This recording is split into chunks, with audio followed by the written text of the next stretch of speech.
Pour ce nouvel épisode de 3 vins un domaine, nous avons rendez-vous à Ergersheim avec le domaine Maxim Brandt. Aujourd'hui, c'est Mélanie qui nous servira de guide. L'histoire viticole du domaine Maxim Brandt est récente. Le grand-père de Mélanie travaillait déjà la vigne. Mais c'est son père qui débuta la commercialisation de son vin en bouteille en 1970. Le domaine propose 3 créments, 2 blancs et 1 rosé. Débutons cette découverte avec le crément Émotion, un crément ample, fin et légèrement brioché. Alors on va commencer avec le crément Émotion. Émotion. Oui. Alors crément Émotion, donc c'est un assemblage, donc vous avez 75% de pinot blanc et 25% d'auxerrois. Et alors on sélectionne les jus, donc on prend uniquement la cuvée, donc les milieux de presse. Et on a un vieillissement sur latte de 24 mois, d'où la finesse des bulles qu'on va goûter. Voilà. Il est un petit peu plus doux que notre crément qui est brut, l'autre crément. Hein. Donc c'est aussi un brut, celui-ci, mais quand même un petit peu plus doux, un petit peu plus dans le fruité. Vous avez plusieurs créments dans la gamme? Oui, alors on a un autre crément blanc, donc Rimmler-Kapelle, qui est fait uniquement avec du pinot blanc. Et donc là vous avez de l'auxerrois. Vous avez un fruité qui est apporté par l'auxerrois et une finesse de la bulle un petit peu plus long aussi en bouche. Voilà. Ok, on la découvrons.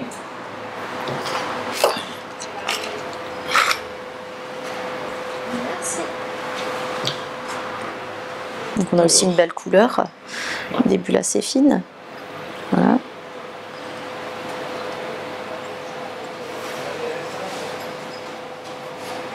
On a une belle fraîcheur aussi au nez. Au nez, ouais.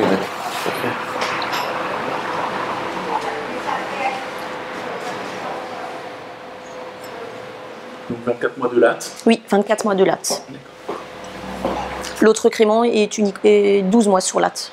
Donc c'est vrai qu'on a une vraie belle différence quand on compare les deux en même temps. Et pourquoi avoir choisi une telle différenciation entre... c'est vraiment pour changer la gamme? Oui, pour qu'il y ait... Non, pas pour changer la gamme, mais pour qu'il y ait vraiment... qu'on ressent vraiment une différence entre les deux. Sinon, c'est vrai que, voilà... Peut-être que 5-6 mois ne fait peut-être pas le tout. Mais voilà. oui. Oui, je pense que là, ouais, c'est...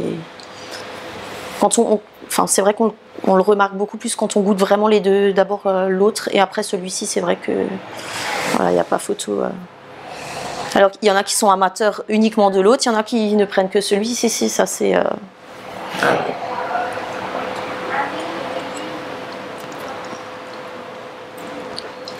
Le crément, c'est quelque chose que vous avez toujours fait? Alors oui, crément, pour nous, ça représente à peu près la moitié des ventes.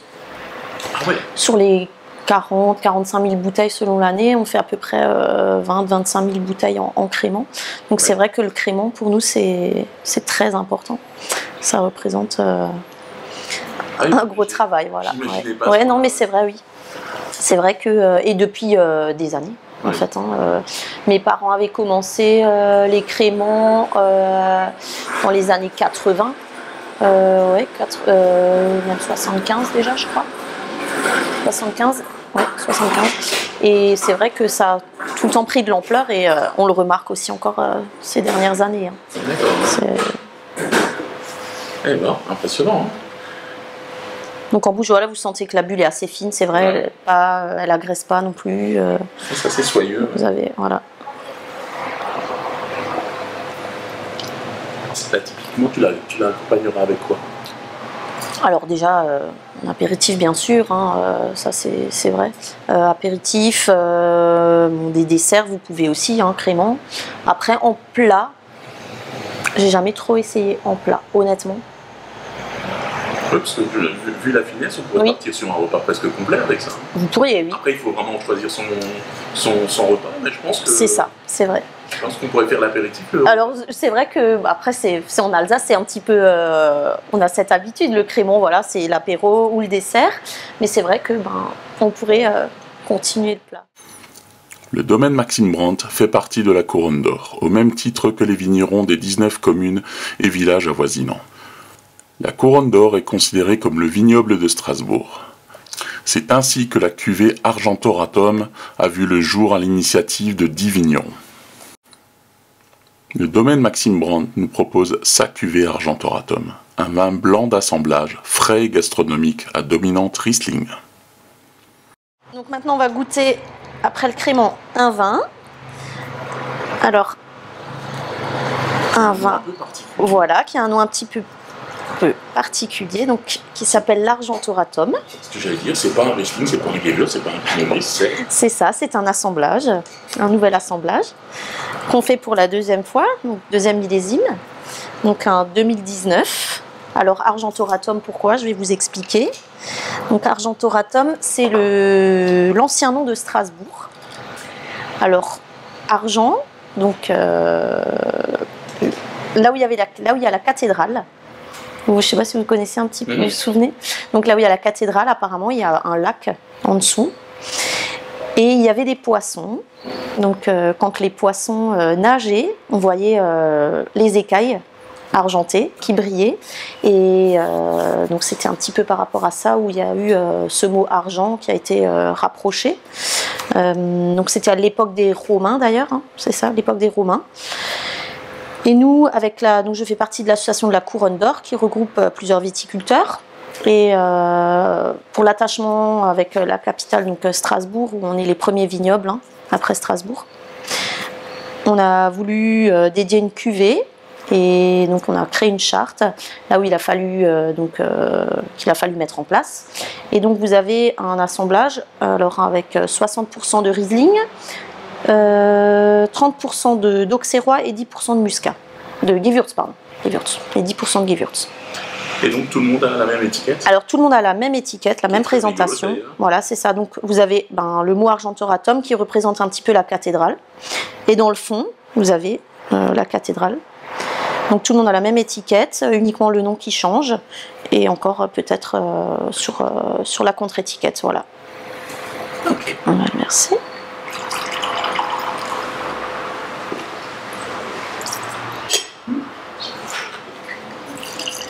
Donc c'est le millésime 2019. Hein. Voilà. Ah, donc il est fraîchement mis en bouteille. Oui, c'est ça.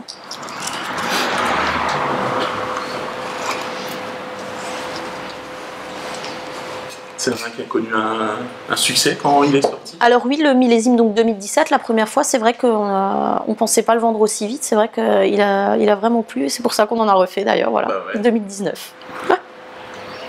Et tu le définirais comment, en fait? Comment vous le travaillez, ce vin-là, par rapport aux autres vins? Est-ce qu'il y a quelque chose de particulier? Alors c'est vrai qu'on a vraiment sélectionné nos jus et après aussi les vins, donc surtout cépage dominant Riesling. Hein. C'est vrai que voilà, selon les parcelles, les terroirs, on a vraiment choisi un Riesling qui a prononcé, enfin, qui marque vraiment le cépage Riesling. Hein.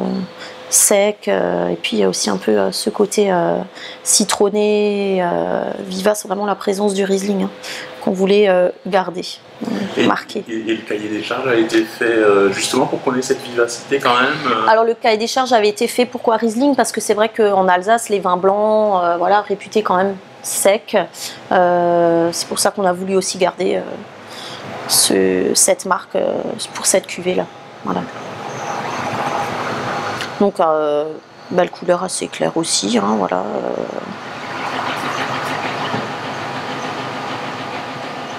Alors au nez, c'est vrai qu'en premier, c'est vrai qu'on a, je trouve, on ressent aussi pas mal le Gewürz qui est présent, pourtant qu'avec 10%, hein.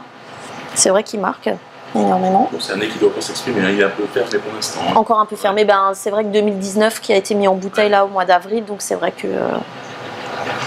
Et sur l'autre, par exemple, le 2017, c'est vrai que le Riesling était... enfin, il s'est exprimé, mais c'est pas tout de suite non plus. Hein, il faudrait un petit... D'ici 6 mois, je pense que ça ira déjà mieux. Le temps qu'il se stabilise, qu'il retrouve ses marques. Ouais, honnêtement, ouais.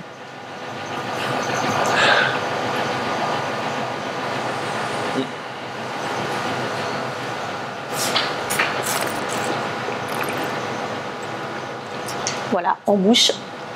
Donc, reste sec aussi, voilà. Sec, pas trop sucré, assez fin. Donc, c'est ce qu'on recherchait, un petit peu de gastronomie qui reste sec et quand même facilement tout ce qui est poisson fin, des viandes, même tout ce qui est pintade, ça peut très bien aller avec. Hein.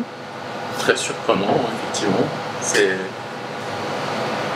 très sec, malgré un nez qui est vraiment, quand même sur les fleurs blanches. Oui, voilà, c'est ça. Un petit peu d'épices en bouche, effectivement.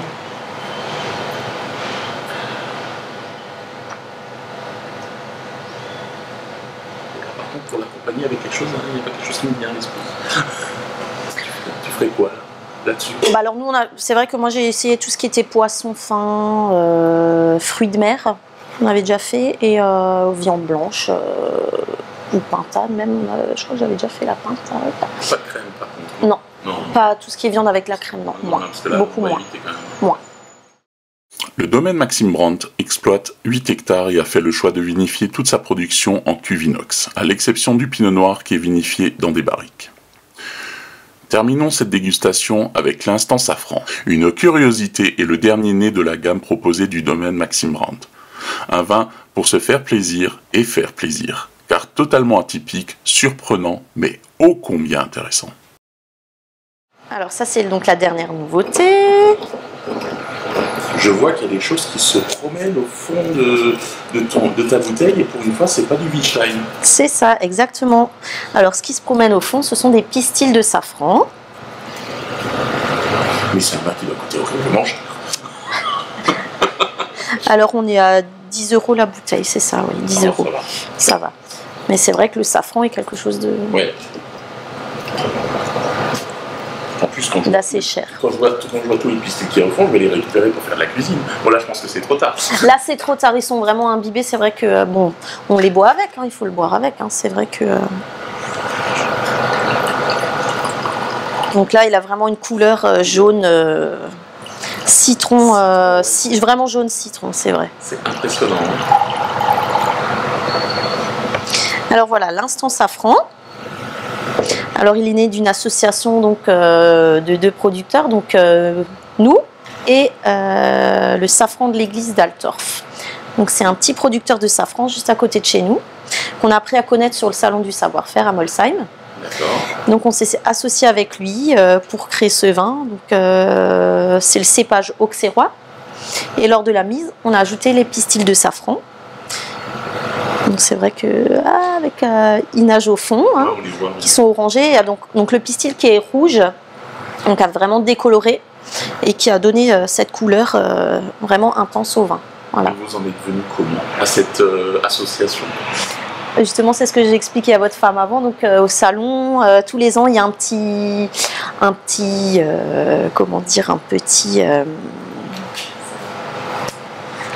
enjeu pour toutes les entreprises qui sont présentes et il fallait s'associer avec quelqu'un d'autre et créer quelque chose. Donc c'est vrai qu'avec le vin, on ne pouvait pas s'assembler avec un menuisier ou un bijoutier, donc le seul autre producteur de safran. Donc on avait fait une 50aine de bouteilles vraiment juste pour l'occasion du salon et on s'est rendu compte qu'il a vraiment plu et l'année d'après, voilà, on s'est lancé, on avait fait une petite série de ce vin. Voilà. J'imagine que vous avez fait d'autres essais. Alors, on n'a pas beaucoup de recul. C'est vrai qu'on ne sait pas comment est-ce qu'il va vieillir, hein, comment le safran va faire vieillir le vin aussi, ce qu'il va apporter ou pas. On avait fait des petits essais par rapport au cépage plutôt. On avait essayé avec du Riesling, avec du Gewürz, mais c'est vrai que chez nous, c'était l'Auxerrois qui a vraiment, qui est sorti. Voilà, c'est ça, qui est sorti du lot.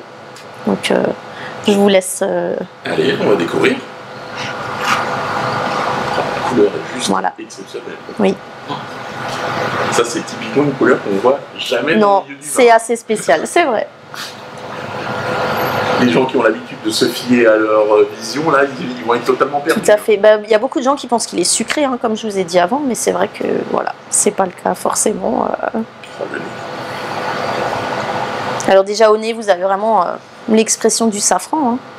C'est ouais, là, on perd vraiment les repères olfactifs du vin. C'est pour ça que je vous le fais goûter en dernier, hein, honnêtement.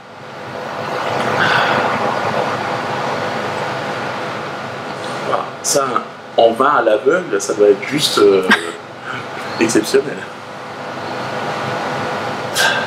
Et donc le producteur avec qui on travaille fait un délice au safran qu'il sert avec il met un petit fond comme un kir avec du crémant. Et c'est pour ça qu'on s'est dit pourquoi pas essayer. Voilà, c'était l'idée.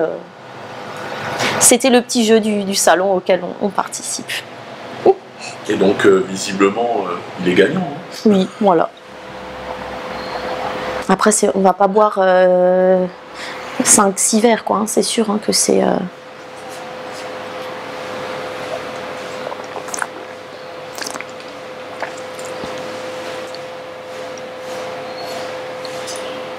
Je perds mon latin.